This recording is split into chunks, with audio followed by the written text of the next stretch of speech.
ధ్యాన మిత్రులందరికీ నమస్కారం. ఆది గురువు బ్రహ్మర్షి పత్రిజీకి నమస్కారం. పత్రిజీ సరి అయిన ధ్యానం అనేది 18 ఆదర్శ సూత్రాలలో మొట్టమొదటి ఇచ్చిన తర్వాత రెండవది స్వాధ్యాయానికి ఇంపార్టెన్స్ ఇచ్చారు ఫ్రెండ్స్. ఎందుకనంటే ఎప్పుడైతే మనం సరి అయిన ధ్యానం అనేది చేస్తామో, అంటే సరిగ్గా మనం మన బుద్ధితో ప్రయాణం చేస్తామో, అప్పుడు ఏమవుతుందంటే వెంటనే మన జీవితం అనుభవాల పుట్ట అవుతుంది. అటువంటి ఎన్నో అనుభవాల పుట్టలను గ్రంథస్థం చేస్తే మన ముందుకు వచ్చినవే ఈ గ్రంథాలు అన్నమాట. మరి అందరూ రాసిన అలా అయితే శ్వాస మీద ధ్యాస అనే విద్యను మనకు అందించినటువంటి ఆది గురువు పత్రిజీ ఇంకెంత అనుభవాల పుట్ట అయి ఉండాలి ఆయన. ఆ పుట్టలో నుండి వచ్చినటువంటి సారమే కొన్ని ఎసెన్స్, ఇవి కొన్ని ఆణిముత్యాలే ఈ లైట్ ఆఫ్ పత్రిజీ ఫ్రెండ్స్. ఇందులో ఆయన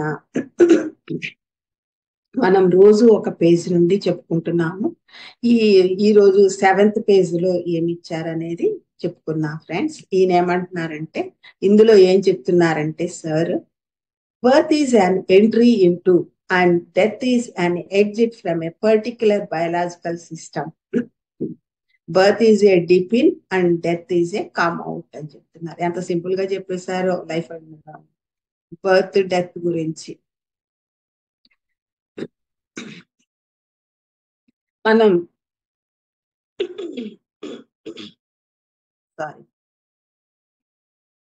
మన యొక్క జన్మ అనేది ఏమని చెప్తున్నారంటే ఒక ప్రత్యేకమైనటువంటి జీవ వ్యవస్థలోకి ఎంటర్ అవటం, ఎంట్రీ ఇవ్వటం. ఒక ప్రత్యేకమైన జీవ వ్యవస్థ అంటే ఎక్కడా లేనటువంటిది ఈ భూమి మీద ఉన్నటువంటి జీవ వ్యవస్థ ఫ్రెండ్స్. కేవలం మనం దేని గురించి వచ్చామో ఆ అనుభవాలని అందించేటటువంటి జీవ వ్యవస్థ అన్నమాట ఇది. ఇటువంటి జీవ వ్యవస్థలోకి, ప్రత్యేకమైన జీవ వ్యవస్థలోకి ఎంటర్ అవటమే, ఎంట్రీ ఇవ్వటమే బర్త్. డెత్ అనేది ఈ ప్రత్యేకమైన జీవ వ్యవస్థ నుండి మనకు కావలసినటువంటి ఆ అనుభవాలను అన్నింటినీ కూడా మూటగట్టుకుని ఎంతవరకు చేయగలుగుతామో, ఎంతవరకు చేయలేమో, ఏమేమి అనుభవాలు మూటగట్టుకున్నామో అది తర్వాత సంగతి ఫ్రెండ్స్. అది పోను పోను వస్తుందన్నమాట ఆ పరిణతి అనేది. ఆ డెత్ అనేది ఏంటంటే ఏ జీవ వ్యవస్థలోకైతే మనం ప్రత్యేకమైన జీవ వ్యవస్థలోకైతే మనం ఎంటర్ అయ్యామో తిరిగి అందులో నుండి ఎగ్జిట్ అవ్వటమే. సింపుల్. ఇక్కడ ఒకటి అర్థం కాని విషయం ఏంటంటే ఫ్రెండ్స్, భూమి మీద ఈ జీవితము, ఈ జీవ వ్యవస్థ ప్రత్యేకమైనదే. ఈ భూమిని దాటిన తర్వాత మనము ఎక్కడి నుండి అయితే వచ్చామో అది కూడా ప్రత్యేకమైనదే ఫ్రెండ్స్. ఇప్పుడు అక్కడికి ఎంటర్ అవుతున్నాము, అది అక్కడ బర్త్ అవుతుంది, ఇక్కడ డెత్ అవుతుంది.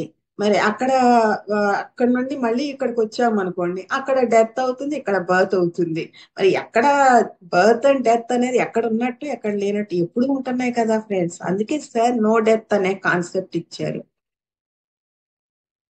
ఒక ప్రత్యేకమైనటువంటి బయలాజికల్ సిస్టమ్ లోకి బర్త్ అనేది ఎంట్రీ లాంటిది, డెత్ అనేది ఎగ్జిట్. ఒకటి ఎంటర్ అవుతుంది, తర్వాత అలాగే ఎలా అయితే ఎంటర్ అయింది ఎగ్జిట్ అవ్వాలి కాబట్టి ఒక సినిమా చూడటానికి వెళ్ళాము, వెళ్ళిన వాళ్ళం అందులోనే వెళ్ళిపోయాం కదా, సినిమా చూస్తాం బయటకు వచ్చేస్తాం కదా. అలాగే ఒక ప్రత్యేకమైన కారణంతో ప్రత్యేకమైన జీవ వ్యవస్థలోకి బర్త్ అనేది ఎంటర్ అవటం, డెత్ అనేది ఎగ్జిట్, వెళ్ళిపోవటం, బయటికి వెళ్ళిపోవటం అన్నమాట. Birth is a dip in and death is a come out. Birth జన్మ అనేది, జన్మించటం అనేది డిప్ ఇన్ అవటం. ఇలా మన వేలు ముంచుతాము దాంట్లో, వాటర్ లో ఇలా వేలు ముంచుతాము దేంట్లో అయినా, అది ముంచి పైకి తీస్తాం కదా. అలాగే ఈ డిప్ ఇన్ అవ్వటమే, ఈ మునగటమే, ముంచటమే జన్మ. తిరిగి పైకి తీసేయటమే మరణం, డెత్ అని చెప్తున్నారు. అయితే ఇక్కడ ఈ ప్రత్యేకమైన జీవ వ్యవస్థలోకి మనల్ని ఎవరు తేలేదు ఫ్రెండ్స్. మనంతట మనమే ఇష్టపూర్వకంగా దీంట్లోకి వచ్చాం మనం. అలాగే మనంతట మనమే ఇష్టపూర్వకంగా దీని నుండి బయటకు వెళ్ళిపోతాం అనమాట. అదే ఇక్కడ చెప్తున్నారు. మీ birth is a dip in. దీంట్లోకి మనం మునిగాం, మనల్ని ఎవరు ముంచలేదు, మనమే మునిగాం.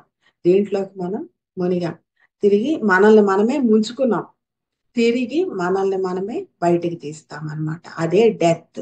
ఇన్నైనప్పుడు బర్త్ అవుతుంది, జన్మ అవుతుంది, జన్మించటం అవుతుంది. బయటికి తీసేసినప్పుడు, మనల్ని మనమే బయటికి తీసేసినప్పుడు డెత్ అవుతుంది ఫ్రెండ్స్. ఇవన్నీ ఎంత సరళమైన సూటి అయిన సూత్రాలంటే, దీని ద్వారా ఇక్కడ దీని నుండి ఏం తెలుస్తుందంటే మనకి, అవును, ఒక ప్రత్యేకమైన జీవ వ్యవస్థలోకి మనం వచ్చాము. వచ్చి ఎలా వచ్చామో అలానే మనం దీని నుండి వెళ్తామని తెలిసినప్పుడు, ఇక్కడ దేన్ని కూడా నేను అని కానీ, నాది అని కానీ, ఇవన్నీ సమకూర్చుకోవటం అని కానీ, ఎంత అర్థం లేనివో, నా వాళ్ళు అని కానీ, వాళ్ళు అదన్నారు ఇదన్నారు అని కానీ, ఎవరన్నా ఐడెంటిఫై చేయాలని కానీ, ఇవన్నీ ఎంత అర్థం లేనివో ఈ సత్యం తెలిస్తే మనకి స్పష్టంగా అర్థమవుతుంది ఫ్రెండ్స్. దాని ద్వారా మన ప్రయాణం అతి పెద్ద భారాన్ని వదిలేసి ఈజీగా ముందుకెళ్ళిపోవటం అనేది జరుగుతుంది ఫ్రెండ్స్. ఇంత అద్భుతమైన జీవన శైలిని మనకు అందించినటువంటి ఆది గురువు బ్రహ్మర్షి పత్రిజీకి ఎంతో కృతజ్ఞతలతో thank you so much friends.